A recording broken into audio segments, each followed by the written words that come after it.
Hey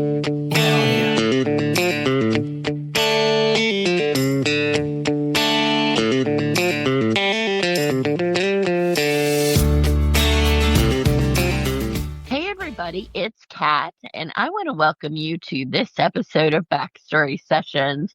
I'm joined today by my co-host Matt. Hey Matt. Hey, Kat. Hey, everyone. How are you? Well, I'm excited. This is one of the few, actually, it's probably the only time that we have had a guest with a first of a new genre, I guess you would say. Yeah. What is it's like a musical and Yeah, and an audiobook like put together. oh, okay. And Interesting. I don't know how many people listen to audiobooks versus reading, the book. Like some people are hardcore, want the book in their hand, but a lot of people read the book, digitally. And also a lot of people listen on commutes and that kind of thing. Oh, yeah. I used to do that all the time. So I imagine like musical fans or even people that just love music would like that embedded into their drive to work or they're listening before bed or whatever it is that you do for audiobook. Yeah, it'd be interesting. I mean, can you imagine like the production time and all of the things that would have to fall into place in order to embed these musical? I mean, so this is not just like, okay, cue up the elevator music, we're changing chapters. Right. This is like a part of the story, just like a musical. So she wrote the music and she wrote the book and she made it all come together in an audiobook. I mean, it's pretty incredible. Yeah. Sounds like a lot of work for sure. Yeah. Well, no pain, no gain. That's true. Although, nobody says like the opposite side of that is you can have a whole lot of pain and still no gains. That's also true. Yeah, I think I've been on both ends of that spectrum. Yeah. But I mean, it is great to have her as a guest, and I got a lot of questions. Another very interesting thing about this guest, which I also think is a first, is one of our listeners posted in our Facebook group that she went to school with our guest, Sandy Knox. That's right. I did read that.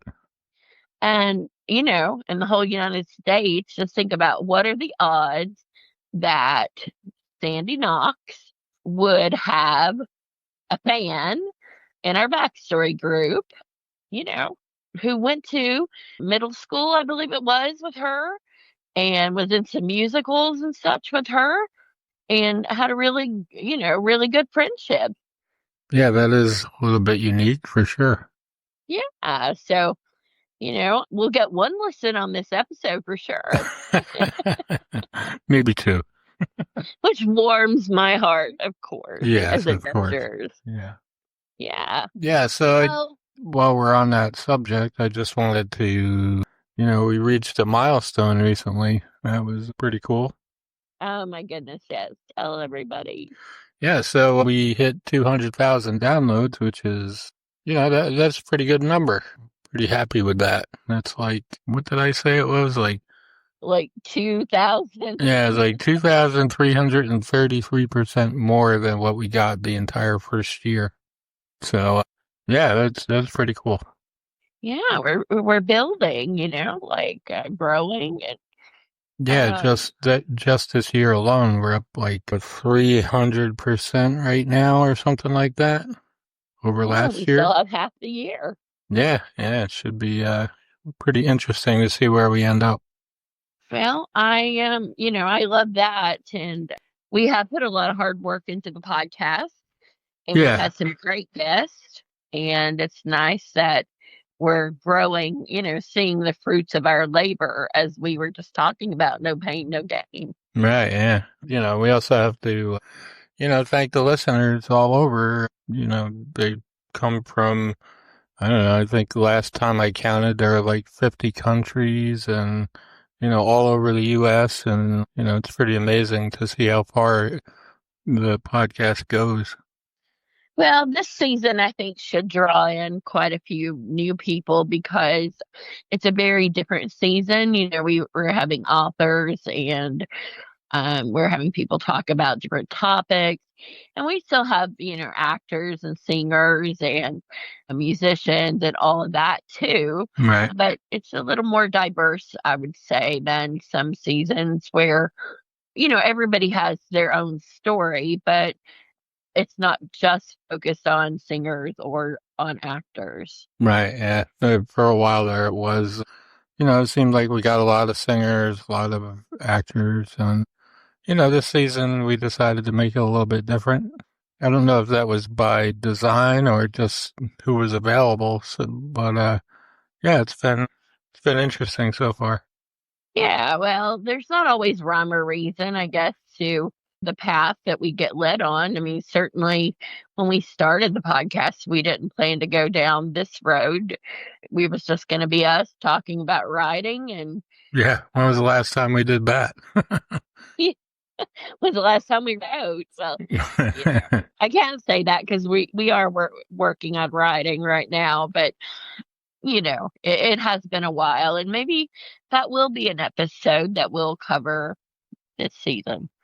Yeah, I think so. I've been working on a lot of different things and, we'll see what happens with that. Well, I'm a big fan and waiting for to see what happens in your one of your writing projects for sure. Oh, yeah, the heart-shaped box one. Yeah, it's coming along. Well, I really feel like, Sandy Knox will be a great interview for us because she's a creative, she's a writer, and also musical, and that's our kind of person. So Yep, that's for um, sure. let's jump right in there and see what she has to say. But before we do, so you're in the midst of rehearsals for your next show. You want to talk about that a little bit? Yes, senior prom, 3 weeks from today, Oh boy. and also 3 weeks from yesterday, we'll be on the stage. So, So you're I doing, would just encourage people to get your tickets. We're almost sold out at the Jellicoe location. I think there were 5 tickets, maybe fewer now. And, at Union Commonwealth University, this will be 3 weeks from today at 3 o'clock. It's a very, very funny show. I would recommend bringing like, your gal pals, or it's also for guys. I mean, but it's a good like a friend date, where you like get all your hmm friends together and come watch it and just have laughs. And you don't have to be a senior citizen to enjoy it. You just have to be human, and having a sense of humor doesn't hurt either. Yeah, I hear that, so you might have someone show up that, is instrumental in this, not necessarily a play, but put the characters and things like that. Well, I am trying not to get my hopes up too much, but it certainly has crossed my mind that there could be someone there that we all would like to see very much. So, Well, we'll see how that goes. Yeah. yeah, so I think if that person did show up, they would be very proud of the work, and I think the listeners will have a ball. And also, everyone that attends gets a special gift, but I'm not going Oh to say what it is oh because, boy. you got to leave some few little surprises there. Yeah, yeah. Well, Don't give everything away. hopefully he has his license now and can drive and get down there. Well, yes, I am told that if you have to go to the DMV, do not do it in Pennsylvania. Yeah, don't do it on a Saturday, that's for sure. Because we're talking like what 7 hours more. I don't know. It was a lot. It was 5.5, almost 6, I think. Yeah, that's crazy. Yeah, I To was, get your license renewed, people, that is crazy. yeah, so when you move to another state, you're supposed to, you know, get your license transferred. And I moved like 2 years and what, 8 months ago or something like that. And, We might not want to say that because, you follow all the rules. oh, right. Yeah. Yeah. So anyway, it's a long story how this all transpired, but basically I was told that I needed to transfer my license to Pennsylvania because it was from Kentucky. And I needed to do that because I bought that car recently and they wouldn't register it because my license was in Kentucky and I'm living in Pennsylvania now. So they said when you get it switched over, So I actually went there a couple of weeks ago. Sorry. And then they told me that I needed to, needed something with my social security number on it. So everything I had only showed the last four. And I could not find my social security card. So I applied for a new one. It finally came in and I went to the DMV yesterday and I was probably number 85 in line outside the facility. And once you get in, there's a line to basically you go up to a desk and you tell them what you're there for, and they give you a number like E702 or something like that. And I think when I went to sit down, at first there were no places to sit down because the place was mobbed, Hmm. and they were at like E670 something. So all those people in front of me, in addition to everybody else who was there for a lot of different things, all had to be called up. So it worked out about every 20 minutes they were calling an E number, like E684 or whatever. And I was there, I don't know, it was probably almost 3 o'clock before anyone saw me, and I got there at like 10. Yeah, I know you told me you were E702 or something like that. I was like, if I was calculating, I'm like, only kind of jokingly, well, you'll be there like, this many hours. But then you Yeah, really were. yeah, it was not a fun way to spend a Saturday. No. So I Well, don't know you've how got you me can get around afraid. it though. You've got me afraid to even look at my driver's. Well, I guess the one reason that it was so busy is because this is one of the only places in the area that does that real ID thing now that everybody needs in order to get Yeah, into a government building or fly anywhere or whatever. right. So, Well, we don't have that many either. So like they send them all out, trying to consolidate regions into yeah, certain places. So they have pop-ups here every so often, but those slots fill up really fast. And I'm just gonna like one day before my birthday have to look at it and see is it this year or not. And if it is, then I'm not gonna wait till the last minute because I too have no idea where my social security number is, my card.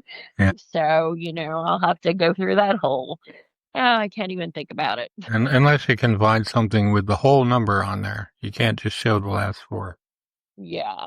So, And even then, it but has to be specific things because they won't accept, just anything. you mean I can't like draw one of my charts and No, no, pretty sure that plug won't go. here and there? I mean, maybe they would like to have a cat original, but yeah, I don't think that'll be good for Well, proving who you are. right. Well, I mean, I could draw like my face on there. You could. I mean, I tried to do the hand turkey thing, but you know, Oh my gosh. I mean, what is wrong with these people? That hand turkey was classic. If somebody bought that, like, within minutes of it hanging on the wall. That is true. Yeah. One of my, That's the only logical explanation because it was gone when we came back. that So, is true. yeah. I have to assume that somebody purchased it right away. Yeah. Well, I mean, I would have, but I took a photo of it, so I have it. Yeah. I mean, to think that the waitress would throw such a, piece of artwork away. Yeah, I know that couldn't have happened. No, So no, I doubt somebody it. has that hanging on the wall, and if you'd had that, I'm sure they would have accepted it. Yeah, I'm But sure they're, I'm sure they're TikTok famous now. well, only one way to find out. I need to search for that. That's true. Yeah. Maybe we'll do an episode. I mean, Yeah, we probably won't, but but we are going to do one tonight with Sandy Knox, and she is, very much more talented and focused than we are. So, yes, that is true. well, we're talented. We're just like not focused always. Yeah, that is also true. So let's talk to Sandy, and maybe we'll become more focused. All right, sounds good.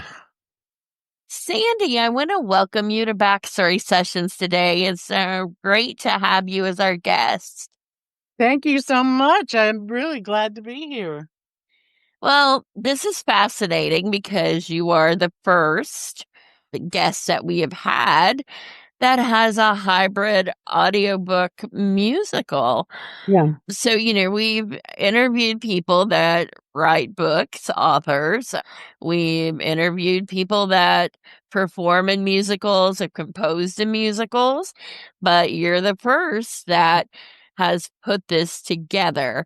So, let's start with that first to let the listeners know a little bit about audiobook. Like what it got you interested in doing an audiobook? Well, first off, I love to read. I'm a big reader. I'm a big believer in that if you want to be a writer, you better be a reader. And I had a background in theater. I had done some voiceover work in the past. And when I first started working on this project, it was going to be a musical. And soon after I started going down that road with it, I started realizing that maybe it would be easier to do it as an audiobook / musical and have my songs the songs that I wrote specifically for the project interwoven through the chapters. So it's got 28 chapters, 21 original songs. It's a 5.5 hour listening commitment, which of course, audiobook, you can stop, start as you want. And once I had that in my mind that it was an audiobook musical, which I coined the phrase, I call it a boozical. So once I got that in my head, I was off and running, and it just poured out of me. And it was very, very, very easy to write the characters, tell the story, and then figure out the songs that needed to happen at this certain points. So that's how it all started. And I will tell you, it started, I had the idea for an audiobook musical right as we entered into lockdown. So it was the perfect time for me to be sitting here working on it. Well, and definitely it's a great, I guess if you have to be in a lockdown, it is a great way to do theater, quote unquote, through an audiobook musical style where you don't, you wouldn't have to be with the actors and all of that face to face. So it's something that you actually could do during that time.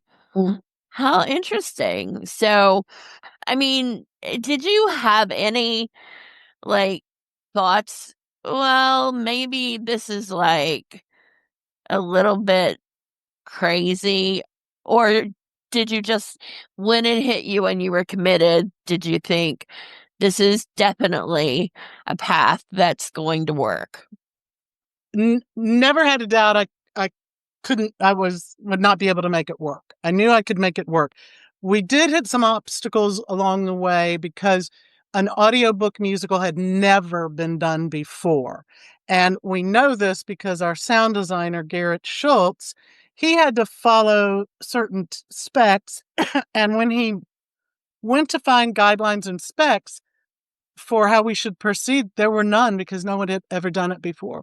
Because most people, if they've got a book that's dealing with their history, their let's say it's about a songwriter or someone's writing it about music, they will just direct you to the soundtrack or the Spotify playlist.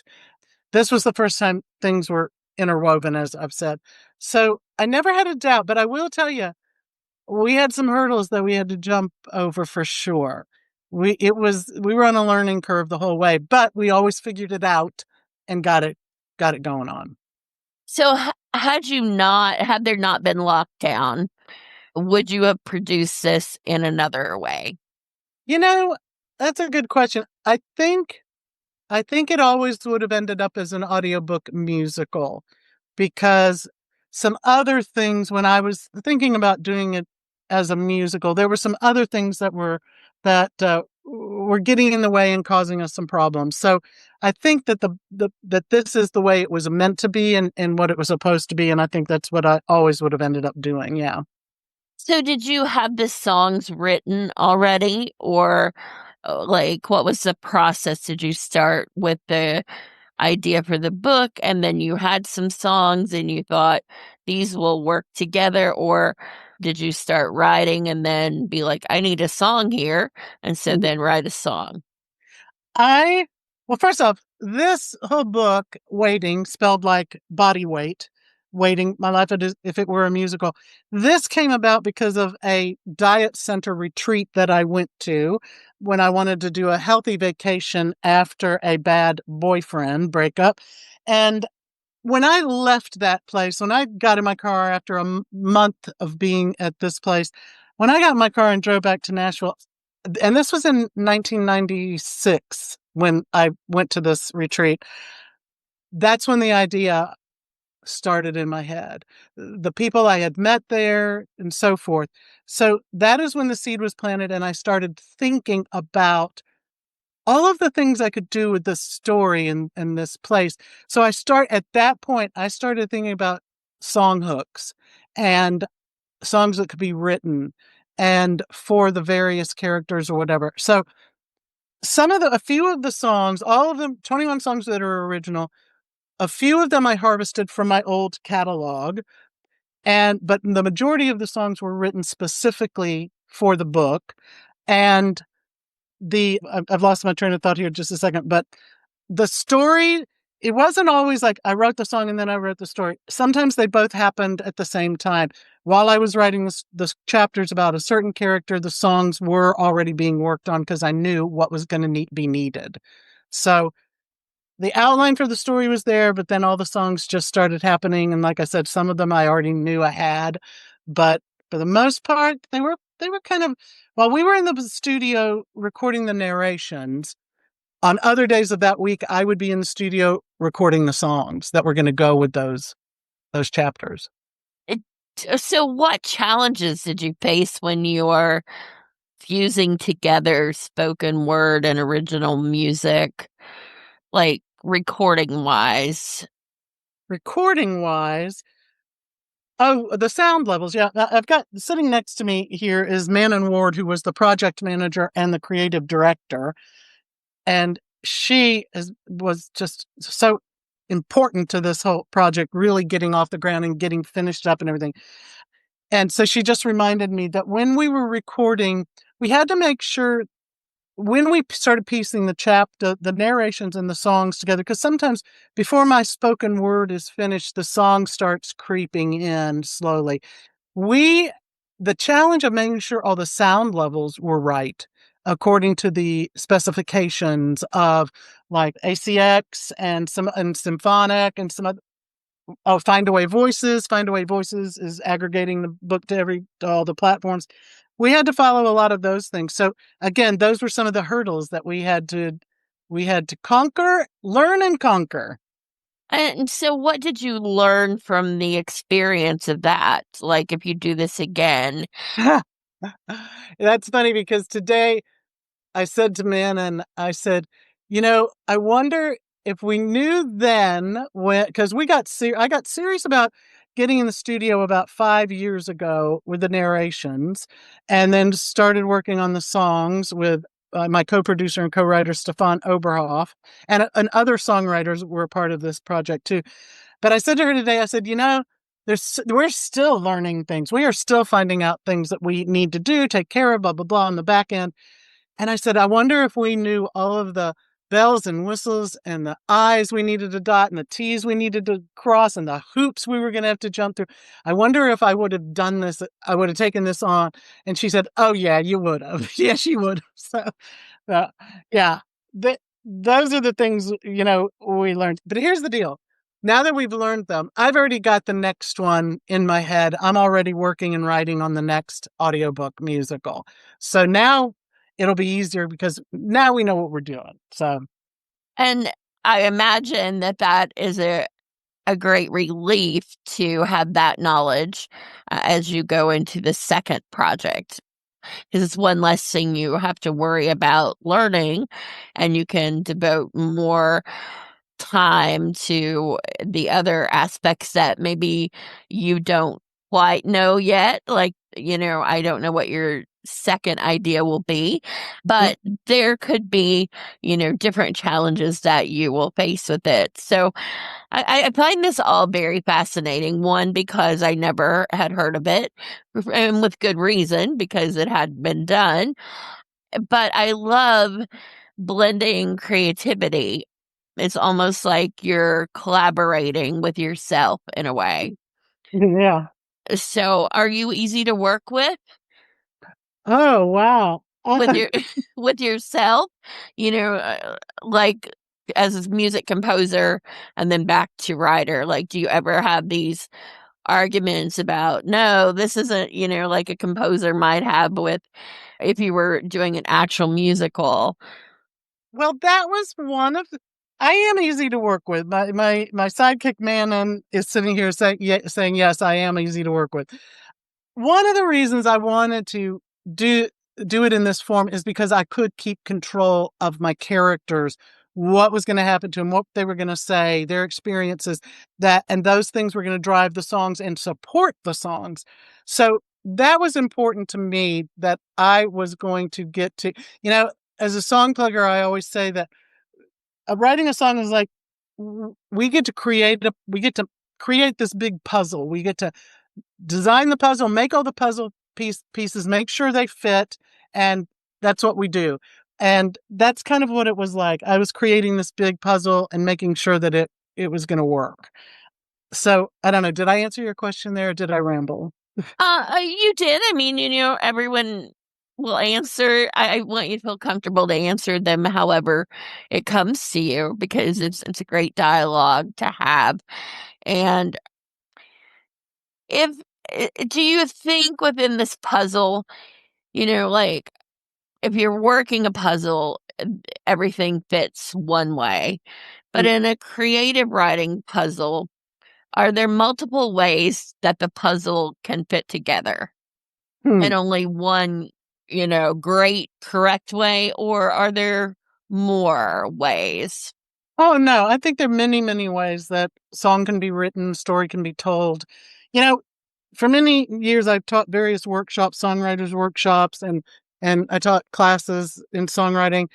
And one of the things I would always say is learn all the rules, because we definitely have guidelines and rules in crafting a song. Learn them all, but then you can kind of forget them as you start doing your original piece. But there's still some guidelines that we kind of stay in. But I don't think you have to be strict about it. I think that's part of the creative process, is the freedom. Was there anything that turned out differently writing wise in the book part that of the plot a bit different than you thought it was going to? Like, did it, I've heard with some writers, it's almost like they're a medium, and the story comes out through them. And, is that your experience? First off, I like when I was writing the chapters, the spoken word part, I was so good at that. That came to me so fresh and easy. in what I call the golden hour, which is very early in the morning when you first wake up and your brain is so empty and free. That's when I would do most of my writing there. Some of the characters in the book changed, they morphed. Some I pulled back on how much they would be involved. Others, like I said, they grew and I gave them another song. I went, oh, this guy's, this one character, he needs another song that'll fit this part. So yeah, it did morph, but pretty much stayed the course in the message that I wanted the books and the audiobook musical to have. Did you have singers in mind when you were writing the songs? Did you know, like, I want this person or this voice to deliver this? I knew the style of singer I wanted. I would know, okay, on this song, I know what I need a voice that can do. I'll give you an example. One of the singers, Evan Doan Jenkins, who we dropped the single today from the book. It's called "There Can Never Be Enough of You," and Evan can sing several different styles, and I needed that for the male love. Let's say the love interest character. I needed that from him, and so he does one song that is called "If You Only Knew." And it's very American standards, kind of an old jazz American standards. But then the thing we released today, "There Could Never Be Enough of You," that's a very up-tempo, happy pop kind of tune. So I did know the kind of singers I needed. And of course, here in Nashville, Tennessee, there is so much talent in this town. Right. Oh my gosh. At some points, I had to figure out, okay, I'd have 2 or 3 people to pick from for a certain character, and I had to make a choice because, gosh, I often say that Nashville is a city that's full of so much musical soul. Matt, what do you think? Really interesting story. I'm curious, like the characters, how many, well, how do I want to say this? Did you base the characters on people that you knew or met, or did you make up most of that? A little bit of both. This place that I mentioned that I went to, some of the characters are loosely based on people I met there and I interacted with. Some of the stories that are told in group therapy, there's, the characters are in group therapy sometimes. Some of those stories actually, I garnered those from stories that friends had shared with me about their battle with weight and body image and such. So, and there are bits and pieces of me in a couple of the characters. Even the male characters, I interjected a couple of my experiences or something that, happened to me or was an experience of mine. So it's a little bit of both. I don't think anybody would be able to recognize themselves though. But I was careful about that. But yeah, it's a little bit of both to answer your question. So, was there a line that you felt you shouldn't cross, or was there some story that you just didn't think you could tell in your book and that sort of thing? Well, the only line that I kept myself aware of is, first off, let me just say, I consulted with a woman named Courtney Grimes, who is a psychotherapist who specializes in body dysmorphia and people's having issue with their body image and such. People who might have eating disorders or something. And I picked her brain quite a lot during the writing and the developing of the whole thing. And one of the things that was brought up is how much young women, when I say young women, I'm just going to say little girls, young girls, starting at 7, 8, 9 years old, they start the process of being so self-critical about their body. I had a friend's child. I don't want to give too much away, but there was a young girl, she was about 8, that I interacted with, and she wouldn't take her vitamins because she was afraid they'd make her fat. Another child told me she didn't want to wear her winter coat because she was afraid it would make her look fat. So young girls are hit with that kind of information and messages from social media and from lots of other places, sometimes from their own family and friends. And so it was very important to me that I wrote it, even though it's an adult story. I wanted to make sure that, let's say, from tweens on up, 14 on up or so, could listen to it. So it's not full of a bunch of sexually explicit situations. I was very mindful not to use a slew of 4-letter words. There are a couple here and there, but I I wanted parents to feel good about letting their kids enjoy the experience of this audiobook musical that had a positive message in the end. It's all about give yourself a break, love yourself, learn to love yourself, and love who you are. Hmm. Did you find that it was difficult or harder to write for a male character than a female? No.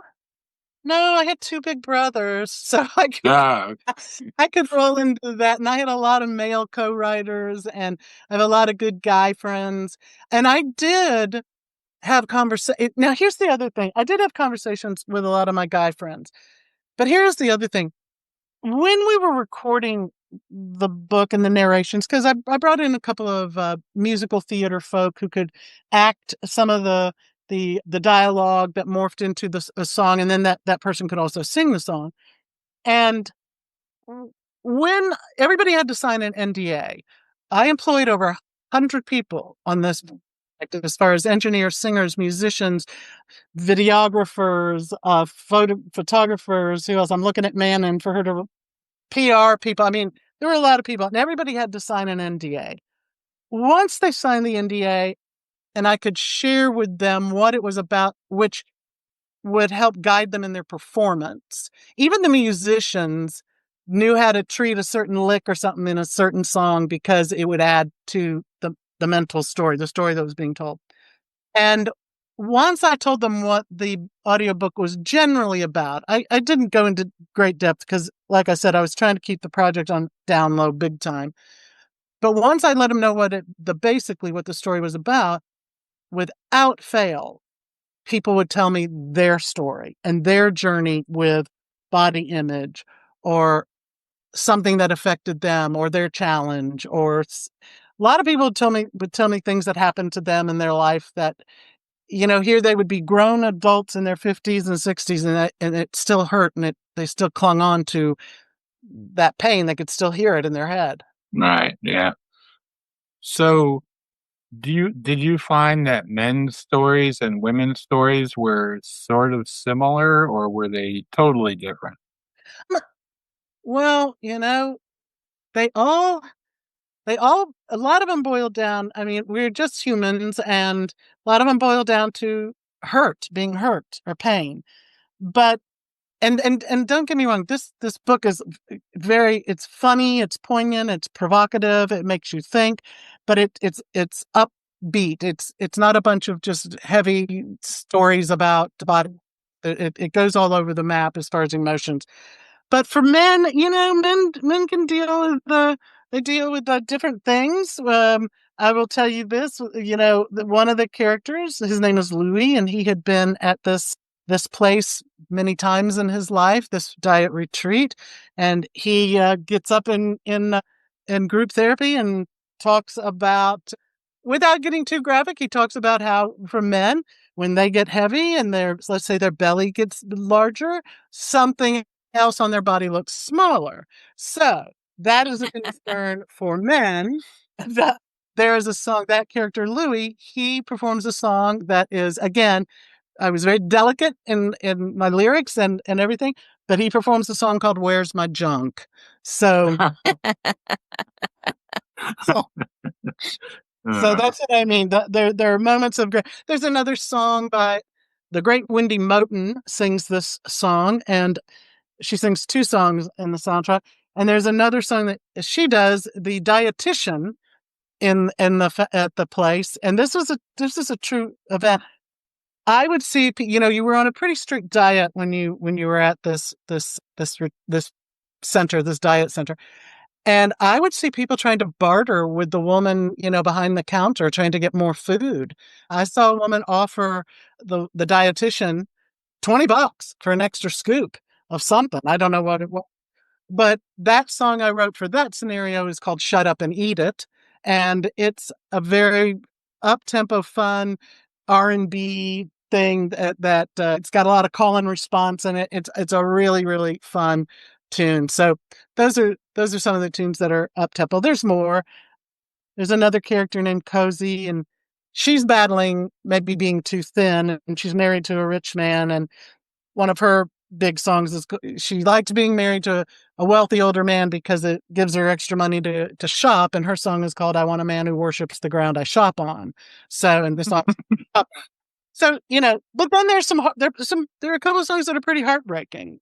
There's one called Condolences and Casseroles that a woman is at the facility because of her daughter's death by a drug overdose, and she can't get past the fact that when her daughter died, the one thing that everybody brings you is food. They bring you food. And she can't get past the fact that her house is full of all these casseroles and food. And now she relates food to her daughter's passing. And that's where the song Condolences and Casseroles came from. Wow. That's interesting. Kat, what do you got? So, do you find, like, in interviewing and observing, like, do the stories reflect like love or lack of love based on how you feel about your weight?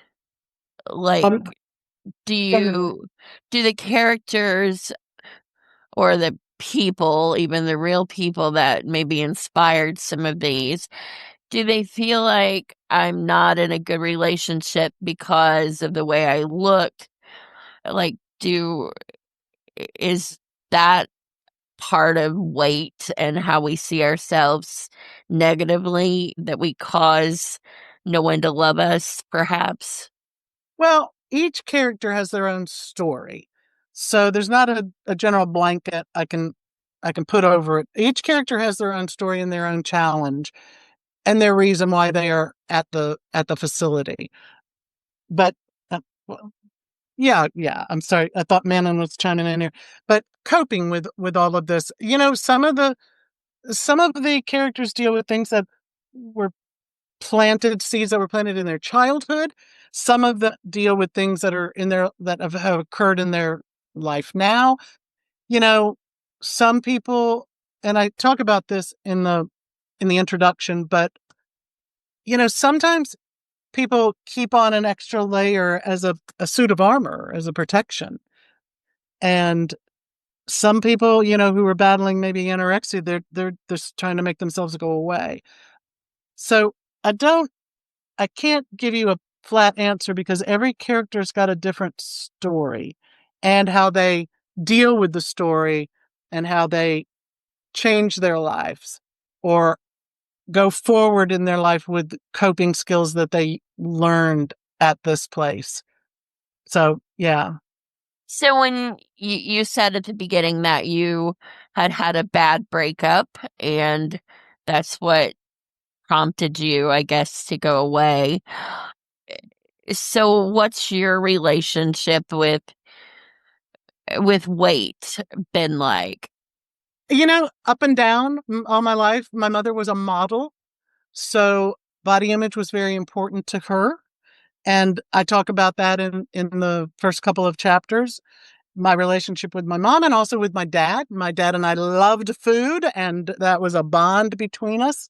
My mother hated it when we went grocery shopping because we would come back with all kinds of interesting things that we didn't need. So, in my experience, I've been up and down.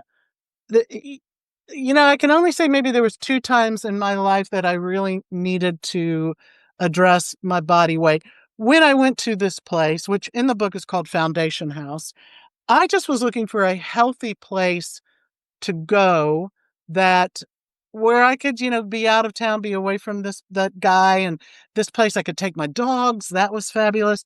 So for me, that was a great learning experience. But like I said, I left there with so much more when I left a month. I went for a month. When I left with so much more because I left with the seed of this idea. Now I'm really, really healthy. I work out with a trainer a couple of times a week, and that's I'm 66 years old. That is predominantly for strength training.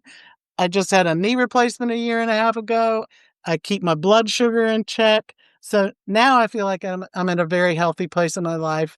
I could still stand to lose a few pounds, but I no longer beat myself up over that.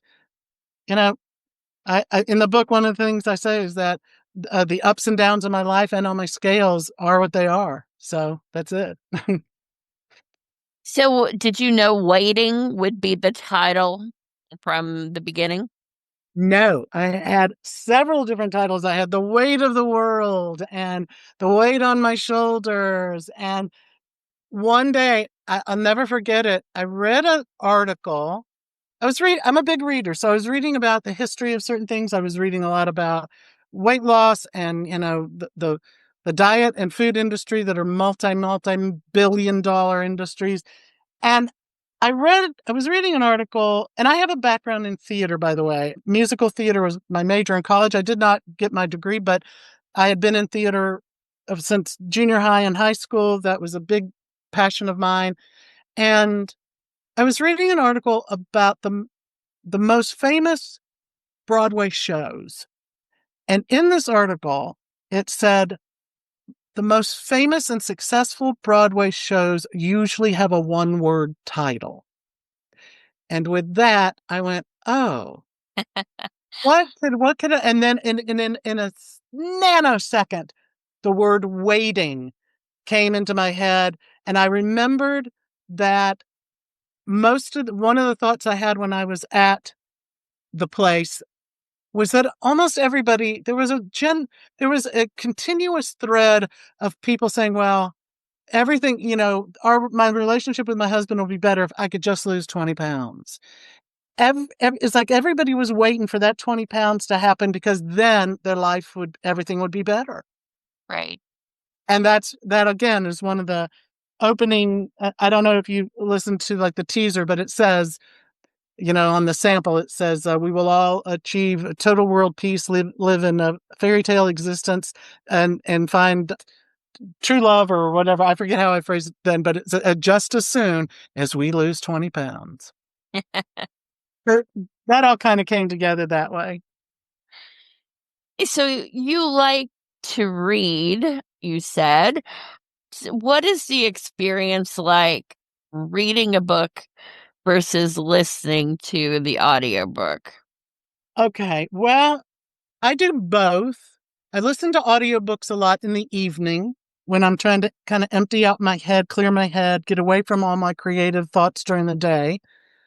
But reading, actually looking at the words, for me, it's almost like they get imprinted in my little file cabinet in my brain. I know I can tell you that. So, and reading, I just think it's so important. I can tell you that it's influenced songs before. I'll give you an example. There was a book called Black Elk Speaks, and it was about I believe the Ugala, I may not be saying that right, Indian tribe, and he's the chief. Black Elk was the chief, and I want to say that it's been 30 years since I read the book, but I think it may have been about their journey from Wounded Knee or something. But the comment that in the book, and I could be totally wrong, so don't quote me on that. Like I said, it's been a while since I read it, but he was talking about how the tribe would follow the buffalo, because that was their source of food, and the fur would become blankets and keep them warm.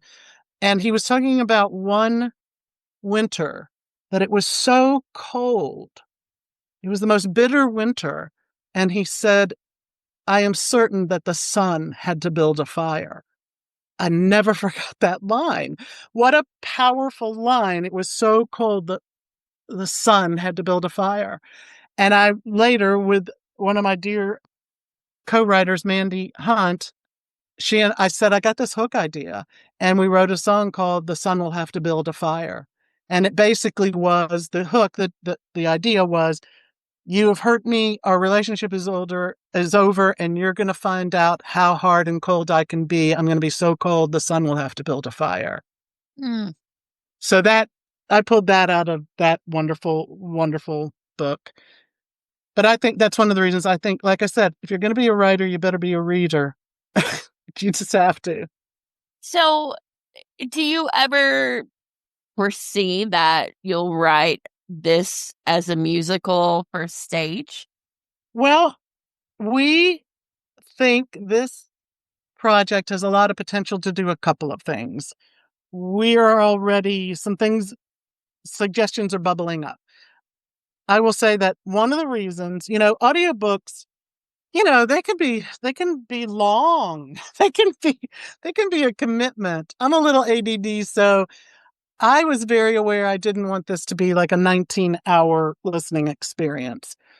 And because in the back of my mind, I I originally did think about it as a musical, I purposely kept the listening commitment. I kept making sure I was being very direct and told the story, did not go on and on about one thing. I was very succinct in certain things.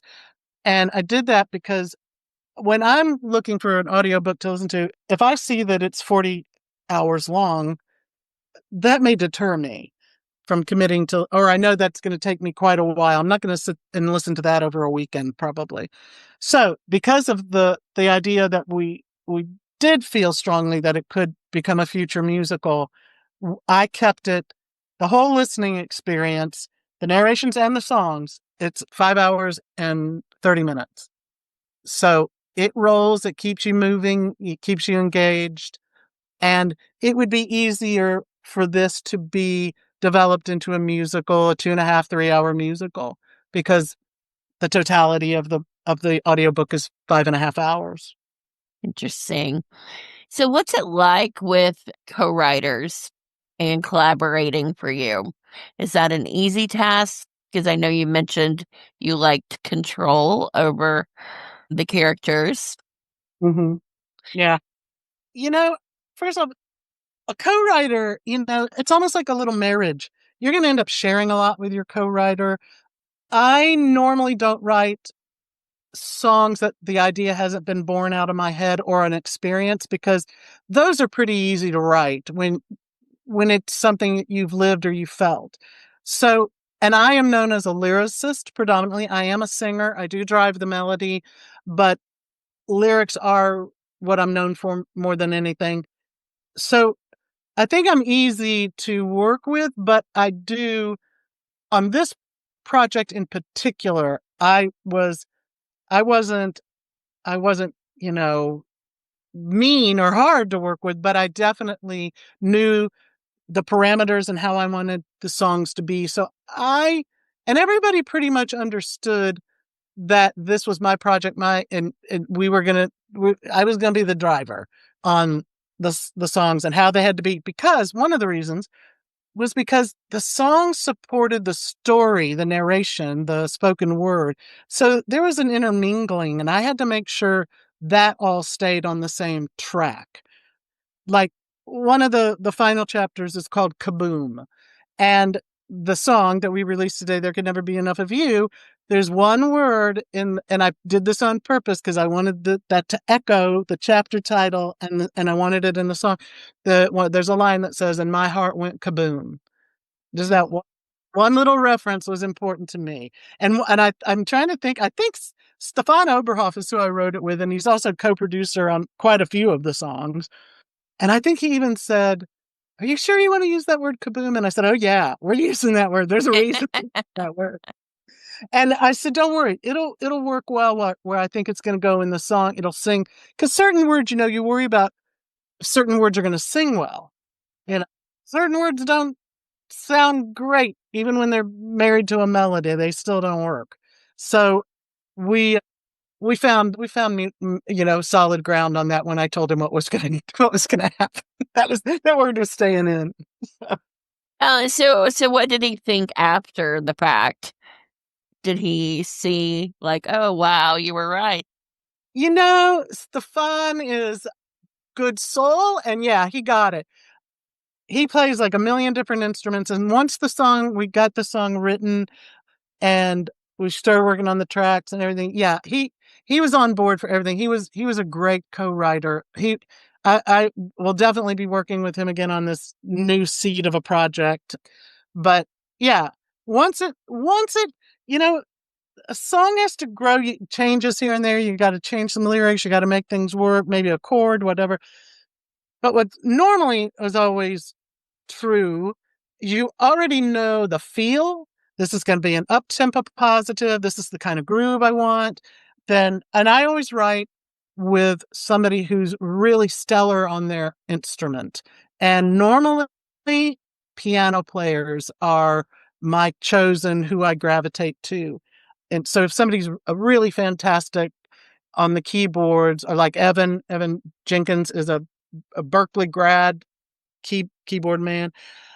Once you nail down the groove and the feel, then everything just starts falling into place. And then everybody normally is pretty happy.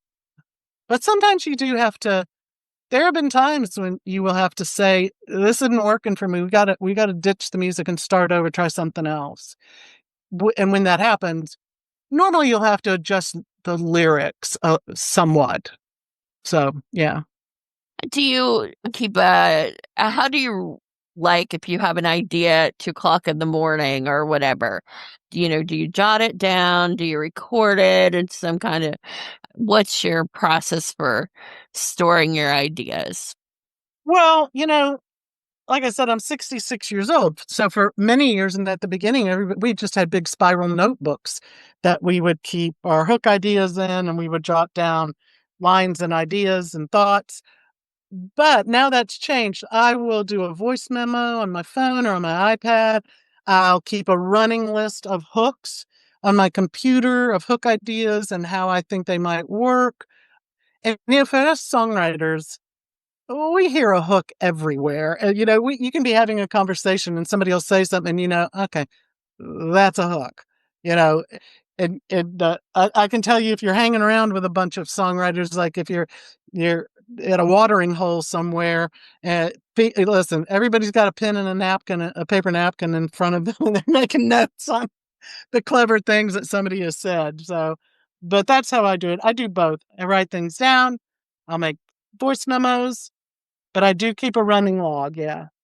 When did you discover that you had that ability to know a hook as soon as you hear it? Because not everyone has that skill. Yeah.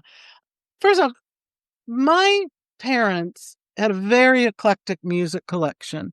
So music, neither one of them played an instrument. Neither one of them was a singer or anything like that. But they loved music, and we had a lot of different kinds of music in our house. My dad was, at one moment he'd be listening to the Manhattan Transfer, and then he had a 3-hour reel-to-reel he had put together. There was nothing but Willie Nelson, and when he was in his garage working, doing stuff, he was a woodwork. His hobbies were woodworking and silversmithing, goldsmithing, and lapidary, which is cutting rocks. He would have this 3-hour Willie Nelson tape going, and so I was exposed to really great music really young. When because this guy was just a king of a hook.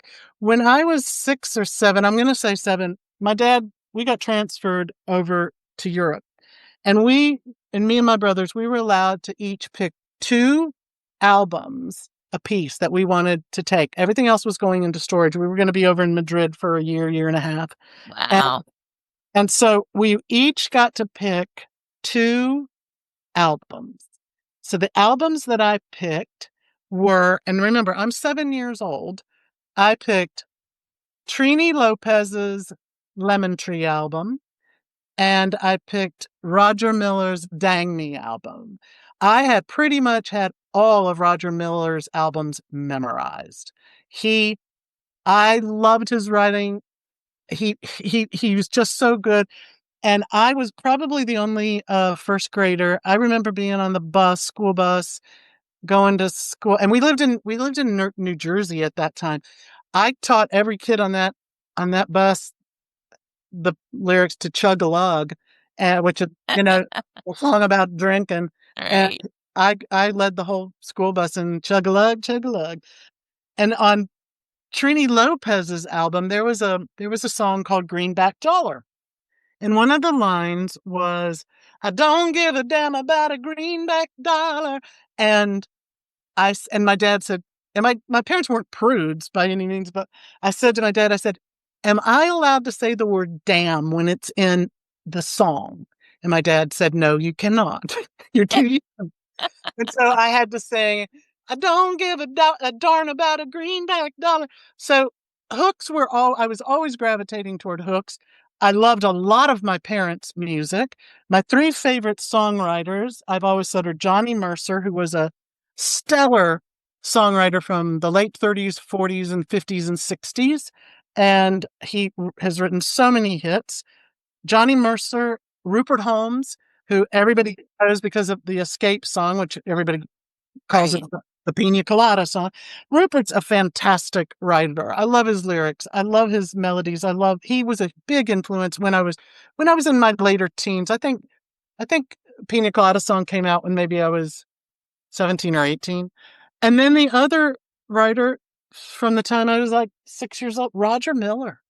I still to this day will put on Roger Miller's greatest hits or some of the early treasure trove songs that now are coming to light, some of his early recordings. And man, I just eat up his lyrics and his melodies, and his phrasing was so good. And I will tell you, years later, when I was here in Nashville, one of my mentors, Roger Sovine, I said, he was friends with Roger Miller. And I said to Roger Sovine, I want to meet Roger Miller at some point. Because I think at that point, Roger Miller was his musical Big River was doing well. And he said, okay, I'll let you know. So there was one night I was at the Bluebird. Roger Sovine and Roger Miller were there. And I went up and I think Roger introduced me to Roger. And I said, I have to tell you, because of you, I became a songwriter. And he kind of looked at me and he kind of rolled his eyes like, oh God, another one. And he looked at me and he said, are you successful? And I said, yes, sir. And he said, oh, thank God. So that was wonderful to have that moment. But hooks, I think I have to say the other influence as a child, because of the meter and the rhymes and the stories, were Dr. Seuss books. My parents would read me, Dr. Seuss, and that he's got such a rhyming pattern and a meter going in his stories. And I think I latched onto that too. Yeah, big time. Interesting. All right, Matt, do you have any final questions before I have just a couple of more? No, I think we should wrap this up. So I'm going to let you ask your questions. Okay. So where do you see this genre or, this audio book musical? Like, what do you see happening now that you have done the groundbreaking? Do you see it taking off and a lot of people trying it, listeners loving it? What's your forecast? Well, I will tell you that I did a small focus group of about 25 people that I let hear it over the last 6 months as we were getting all the back end stuff done on it. And there was not one negative comment. Everybody loved it, could relate to it, sent me emails telling me their story or whatever. So we knew we had something that people were relating to. It's a very universal topic, as we know by the diet industry, the success of the diet industry. I do think one of my lawyers said, you need to get ready for a bunch of copycats. A bunch of people are going to try this. But here's the deal. That's okay.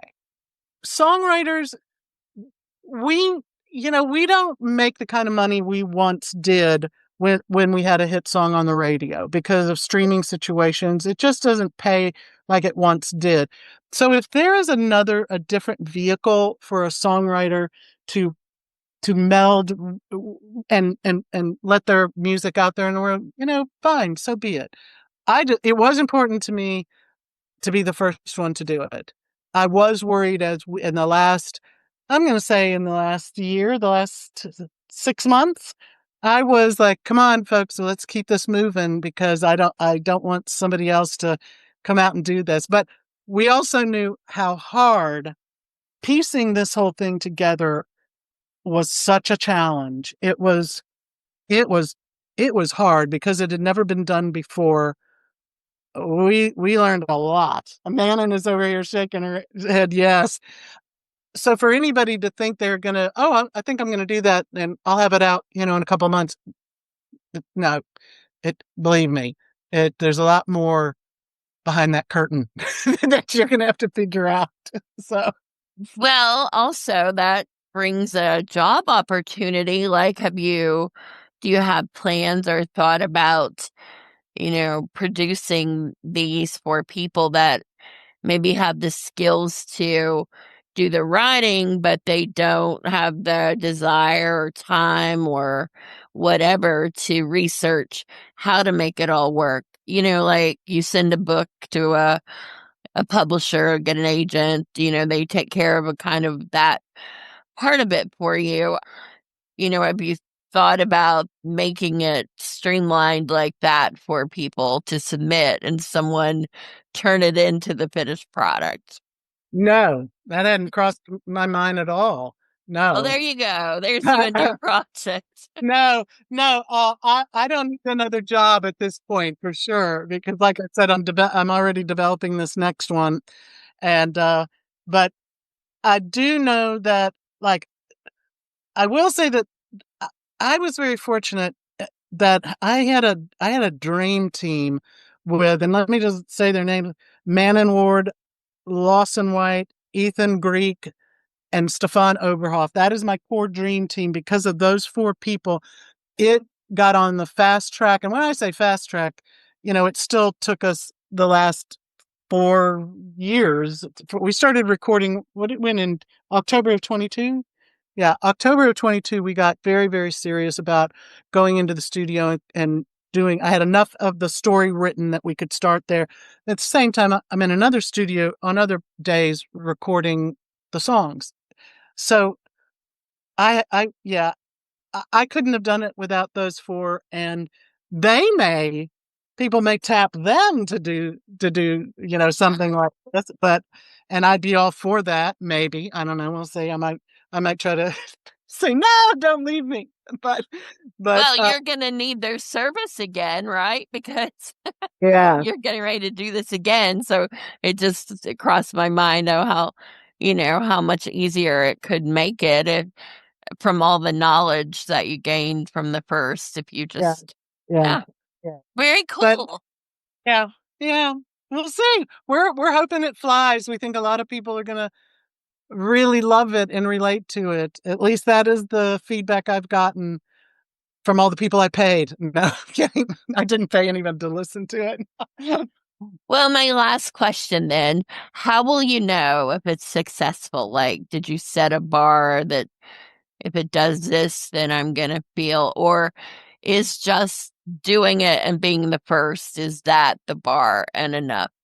Being the first one to do it is a really good bar. I mean, it's very satisfying. It's very satisfying to me that we finished it. We got it done. It's about to be out in the world in 4 days. The audiobook, and I think the soundtrack drops on July 11th on all the music platforms. But bringing it to the finish line, such a huge accomplishment. And again, I had a lot of people involved and helped and hired to make this thing work. You know, I I think, I mean, surely it would be great if it sold a lot and the music did well and we had some sync license opportunities on songs, which I really, really think that'll happen, and some other things that we think might occur.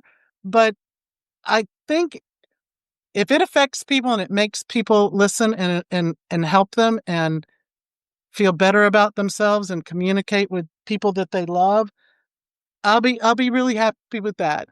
I'll be happy with that. But I would, it would be great to see it be successful in the other areas of when you throw a creative project out into the marketplace. Awesome.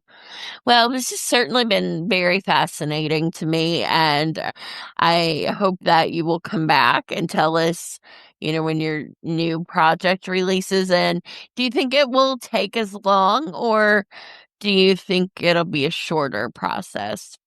I don't think it'll take as long now that we know what we're doing and I know how I need to work as a writer of the spoken and the songs. I've already got a lot of the song ideas. I've already been developing my characters and writing for the two main characters.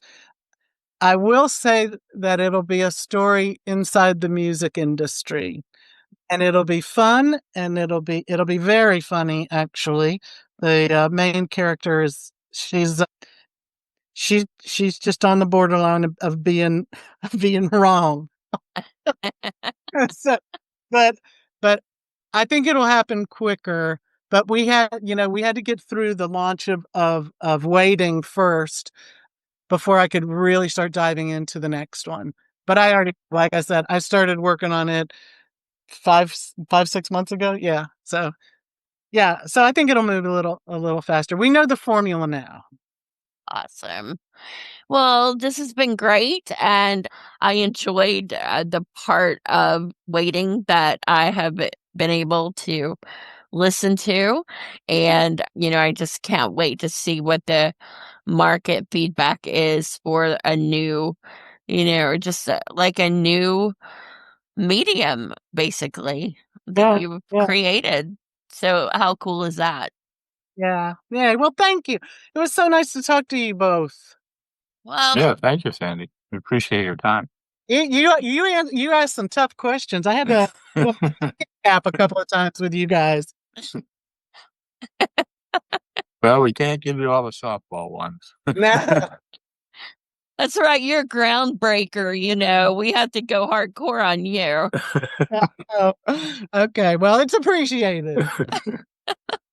But the next interview you see, you'll be like way over prepared for. 'Cause it'll be like, that's what we're good for, or something. But thank you so much. Good to meet you guys. You too. Take Have a care. great weekend. You You too. as well. Okay, bye-bye.